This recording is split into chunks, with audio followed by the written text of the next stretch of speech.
একদিন রাস্তার ধারে এক বৃদ্ধা বসেছিলেন।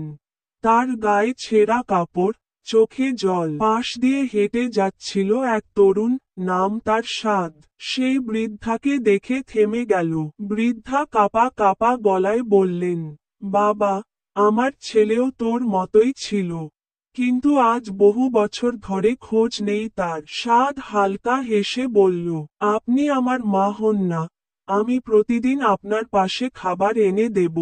সেই দিন থেকে প্রতিদিন সে বৃদ্ধাকে খাবার এনে দিত, সময় দিত, দোয়া শুনত।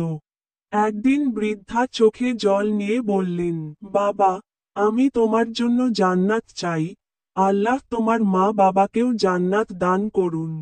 আজকাল আমরা সবাই ব্যস্ত, কিন্তু আমাদের আশেপাশে এমন অনেক মা আছে যাদের শুধু একটু ভালোবাসা দরকার। মা বাবার দোয়া ছাড়া কখনো জান্নাত পাওয়া যাবে না। তাদের খুশি করো, কারণ তাদের দোয়া হলো তোমার জন্য জান্নাতের চাবি।